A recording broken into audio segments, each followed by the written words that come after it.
और ये जो प्रोटेस्ट हुए, इससे डोनाल्ड ट्रंप को एक मौका मिल गया ईरान पे अटैक करने का और इज़राइल को।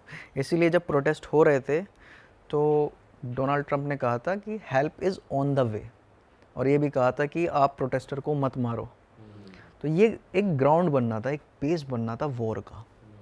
ये सब एक प्लान के तहत हो रहा था ईरान के अंदर। मतलब बहुत ही अजीब तरीके की पॉलिटिक्स जो मैं देख रहा था, एनालाइज कर रहा था कि हाँ यार ये कुछ बेस बनना है। उसके बाद ह्यूमन राइट वायलेशन हो रहा है, अमेरिका बोल रहा है, अमेरिका ने अपना युद्धपोत भेज दिया, इजराइल पूरी तैयारी कर रहा है, जो नेतन्याहू है वो आके कह रहा है कि भाई मैं प्रोटेस्टर के साथ हूँ, आपको फ्रीडम मैं दिला दूँगा। तो ये सारी चीज़ें हो रही हैं। और फिर मेरे ख्याल से 15 जनवरी को ये सब समाप्त हुआ। 15 जनवरी से 27 फरवरी तक कुछ भी नहीं हुआ, सिर्फ अटकलें लगाई रह रही हैं, आज अटैक होगा, कल अटैक होगा। 28 अच्छा, वहाँ पे न्यूज़ में आ रहा है कि आज अटैक है, कल अटैक हाँ, है। न्यूज़ में भी आ रहा है, सोशल मीडिया पे भी चल रहा है, वो उस टाइम तो इंटरनेट चल ही रहा था, हम देख रहे थे। तो 15 जनवरी से 27 फरवरी तक तब तक लाइफस्टाइल कंप्लीटली नॉर्मल नॉर्मल था, सब इंटरनेट वापस आ गया, टाइमिंग रिस्ट्रिक्शन हट गई। सब कुछ नॉर्मल हो गया था, लोग सड़कों पे फिर आ गए थे। और बट कोई जो लोग प्रोटेस्ट कर रहे थे रिजीम चेंज के अगेंस्ट, वो बहुत ज़्यादा कपड़ों को लेकर भी बहुत ज़्यादा वो थे कंसर्न्ड, और हमें कुछ भी पहनने की फ्रीडम चाहिए। तो इस बीच लोग प्रोटेस्टर्स जो थे वो बैक ऑफ हो चुके थे बिल्कुल ही, उनके रूल्स या मतलब रेवोल्यूशन ख़त्म ही हो गई थी, या वो अपने हिसाब से ही चल रहे थे? देखो, प्रोटेस्टर की डिमांड ये नहीं है कि हमें ये पहनना है, ये खाना है। प्रोटेस्टर की डिमांड है कि हमें इस्लामिक गवर्नमेंट नहीं चाहिए। वो ये कहते हैं कि जो ये इस्लामिक लोग हैं, ये पर्शियन नहीं है, ये इरानियंस नहीं, ये उनका मानना है जो मैंने सुना है वहाँ पे, कि ये लोग ये दूसरी कंट्रीज से आए हैं, इनका हमसे कोई ताल्लुकात नहीं है, हमारा कल्चर तो बिल्कुल अलग है। और जाहिर सी बात है, उनका कल्चर अलग है, लेकिन जो लोग इस्लामिक भी हैं वो भी पर्शियन रूट्स को फॉलो करते हैं। जैसे कि याल्दा नाइट वहाँ पे होती है, नौरूज़ होता है, चारशाम बसूरी, बिल्कुल दिवाली जैसा फेस्टिवल होता है। तो ये सब लोग वो सेलिब्रेट करते हैं, बल्कि यहाँ का मुसलमान तो नहीं करेगा, ना याल्दा करेगा। याल्दा में तो बाकायदा देवी को कुछ कहा जाता है, एग्जैक्टली मुझे भी नहीं पता, कुछ ऐसे फ़ोटोज़ रखी जाती हैं। तो ये सारी चीज़ें जो प्रोटेस्टर की डिमांड थी कि हमें इस्लामिक रजीम नहीं चाहिए किसी भी कीमत पे, हमें हमारा पर्शिया चाहिए, एक आज़ाद देश चाहिए। अच्छा, ठीक है। और जो रजीम है उसका कहना था कि हम ये जो है ये इज़राइल के कहने पे हो रहा है, पहलवी के कहने पे हो रहा है, और हम अपने देश को प्रोटेक्ट कर रहे हैं क्योंकि ज़्यादातर लोग हमारे साथ हैं। और जब भी ईरान में प्रोटेस्ट होते हैं, पहला प्रोटेस्ट नहीं है, ईरान में बहुत प्रोटेस्ट हो चुके हैं। तो जब भी प्रोटेस्ट होते हैं, तो जब प्रोटेस्टर आते हैं खिलाफ में, तो समर्थक आते हैं सामने, वो लड़ाई करते हैं। जैसे होता है ना यहाँ पे कांग्रेस बीजेपी के समर्थक आ गए, ऐसे ही वहाँ पे होता है। तो समर्थन वाले आते हैं ना, वो सामने आ जाते हैं और फिर उनमें लड़ाई होती है। फिलहाल ये सारी चीज़ें शांत हो चुकी थी, और 27 फरवरी तक ये लगाया जा रहा था कि भाई कल अमेरिका अटैक कर देगा, इजराइल अटैक कर देगा। वो युद्ध पोत लगा दिए थे उसने अपने, अब्राहम लिंकन वगैरह सारे। इधर से खामेनी ने बोला, मुझे अब भी याद है खामेनी की स्पीच, आयतुल्लाह अली खामेनी की, कि जो अब्राहम लिंकन है वो बहुत ख़तरनाक वेपन है, लेकिन उससे ख़तरनाक वेपन हमारे पास है, अगर हम चाहें तो उसे एक दिन में डुबा देंगे। और पोस्टर लगने शुरू हो गए पूरे ईरान के अंदर कि अब्राहम लिंकन खड़ा है और उसके ऊपर मिसाइल आ रही है और वो डूब रहा है, और जो बॉडीज़ हैं अमेरिकी सोल्जर्स की कॉफिन में तैर रही हैं। अच्छा, मतलब ईरान इसमें बहुत बहुत बहुत ज़्यादा बेस्ट है, मतलब ये सब क्रिएटिविटी करने में।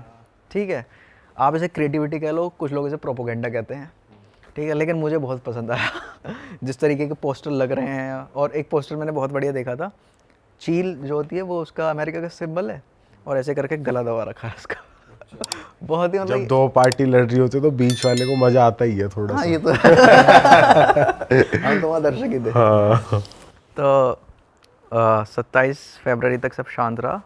28 फरवरी को मैं सो रहा था, मैं करीब 9 बजे उठा। वाइफ जो है वो स्कूल जा चुकी थी, उसके पेरेंट्स अपनी अपनी जॉब पे थे, मैं अकेला घर में था। मैं नेट चला रहा था और तभी मेरे पास एक फ्रेंड का मैसेज आया कि वॉर शुरू हो गई है। मैंने कहा वॉर शुरू हो गई है। मैंने जल्दी से ट्विटर खोला और देखा, पहला ही पेज था, पता नहीं कौन सा उसका, कि इट्स बिगन। इतना ही मैंने देखा होगा, इंटरनेट गायब। अच्छा। इंटरनेट पूरा गायब। मैंने कहा यार ये क्या हुआ, वो आ जाता है ना क्वेश्चन, वो बना हुआ आ जाता है जब इंटरनेट नहीं होता है क्वेश्चन मार्क से। मैं चला रहा हूँ, चल ही नहीं रहा, और मेरे फ़ोन जो था वो रजिस्टर्ड नहीं था, तो मैं कॉल भी नहीं कर सकता था। मैंने तुरंत फ़ोन करा, मैंने वाइफ को करा, मैंने कहा वॉर शुरू हो गई, जल्दी घर निकलो। हाँ। तो उसने अपने स्कूल में बताया, फिर मैंने फादर इन लॉ को करा, फादर इन लॉ ने कहा मैक बैक अमेरिका, इस तरीके, मतलब अमेरिका मुर्दाबाद। तो फिर वो क्या है, मैंने कहा आप आ जाओ, और सिचुएशन बहुत ख़राब है, मुर्दाबाद बाद में कर लेंगे। तो फिर मैंने, मतलब वो सब लोग आए, फिर हमने न्यूज़ में देखा कि उन्होंने तेहरान में अटैक करा है। तब तक शाम तक एक खबर चली कि अयातुल्ला खामेनी जो है वो शहीद हो गए पहले ही दिन। हाँ, उसी अटैक में, पहले अटैक में। कोई कंफर्मेशन नहीं थी, लेकिन ईरान इंटरनेशनल ने कंफर्म कर दिया था। इजराइल ने भी ये बोल दिया था कि हमने अयातुल्ला खामेनी को मार दिया है। लोग विश्वास नहीं कर रहे थे जो रिजीम के सपोर्टर थे। रात तक सब वेट करते रहे, कोई खबर ही नहीं आई। जो नेशनल चैनल था उसमें किसी ने कुछ नहीं कहा, और ऑलमोस्ट सबको पता लग गया था कि हाँ ही इज़ डेड। बॉडी भी नहीं दिखाई थी तब तो। इतना बुरा अटैक था उसमें, मुझे तो लगता नहीं कि बॉडी में कुछ होगा, कुछ बचा होगा। तो रात को मैसेज आता है एक खबर करके, जो कि गवर्नमेंट की तरफ से है, कि सुप्रीम लीडर अयातुल्ला खामेनी शहीद हो गए। मैंने अपनी लाइफ में भाई पहली बार किसी लीडर के लिए इतना पागलपन देखा है लोगों के अंदर, कि लोग सड़कों पे खड़े होकर रो रहे थे। भाई वहीं नहीं, इंडिया में ही हो रहा था इतना, इंडिया में भी रो रहे थे लोग। पीयूष भाई, बात ये थी, वो सिर्फ ईरान का लीडर नहीं था, वो पूरी शिया कम्युनिटी का लीडर था। लीडर तो खुमैनी भी था, खामेनी से पहले वाला, लेकिन इसके बराबर कोई नहीं था भाई। He is a mastermind. Ayatollah Khamenei is a mastermind.